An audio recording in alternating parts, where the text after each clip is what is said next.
Salam, paix à tous. Ce message, il est pour Ahmed Moulek. Que la malédiction de Bukhari Muslim soit sur toi. Quand je dis Bukhari, je ne te parle pas du joueur de foot en salle hollandais. Quand je dis Muslim, je ne parle pas de rappeur marocain. Je te parle de ceux de la maison d'édition Saoud de Poche.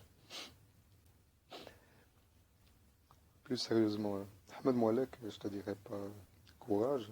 Je pense pas que tu en as besoin. Je pense que tu as plutôt besoin de soutien. C'est pour ça que je fais cet audio. Je te soutiens totalement contre tes détracteurs.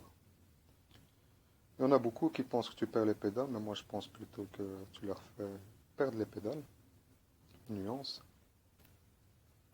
Enfin, je sais pas si c'est une bonne idée de te soutenir aussi, déjà avec tes vidéos qui ont fait saigner des oreilles et provoquer des attaques cardiovasculaires chez certains. Mais là, ta frangine Nina, elle, elle a carrément fait saigner des yeux et créer des ruptures d'anévrisme chez certains. En tout cas, pour ma part, moi, j'ai ri, mais j'ai ri d'une violence. Tu crains. Le hula hoop de la tête et la regada des épaules. T'es un kamikaze, mec. Mais bon, je vais être plutôt franc avec toi. J'ai eu une rupture avec toi à tes débuts. Dans le passé, je t'avais contacté sur Facebook en privé pour éviter les blabla. Pour dire que tu avais raison sur Dieudo et Soral, mais on va dire que ta colère, ta rage, le message que tu faisais passer, te faisait passer pour un envieux et un jaloux. Et puis quand tu as commencé à parler de l'islam, là, je pensais que tu avais carrément craqué ton slip. Mais bon, j'avoue que je m'arrêtais à tes titres et sans même regarder tes vidéos. Et aussi aux vidéos critiques contre toi qui disaient que tu crachais sur l'islam.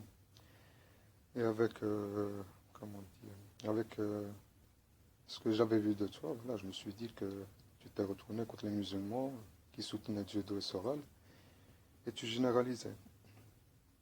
Et puis je me suis fait violence, et j'ai écouté une vidéo, puis deux, puis trois, et là je t'ai trouvé super intéressant et même super pertinent sur certains sujets de l'islam.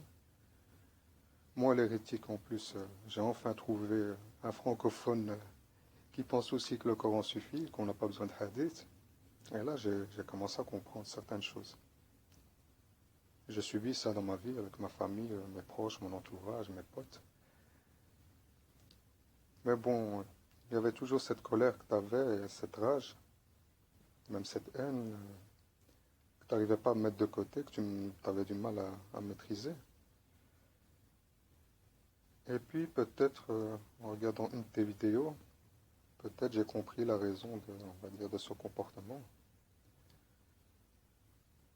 Comment dire, sans trop en dire.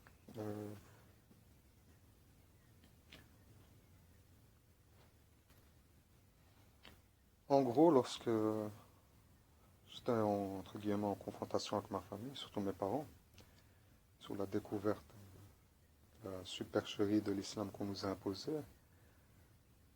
ben à ce moment-là, si j'avais perdu l'un d'eux pendant ces tensions, je crois que j'aurais été le premier croyant non chiite à aller cracher et gifler ces pseudo-savants. Je l'aurais mauvaise, pour être honnête. Déjà, je me suis senti trahi par eux. Et si, bref, je pense que j'aurais aussi pas eu de pitié. Et, en tout cas, ils seraient responsables. Et puis, sans oublier les détracteurs. Hein. Et je parle pas, moi, de ceux de YouTube. Hein, je parle de ceux que je côtoie dans ma vie.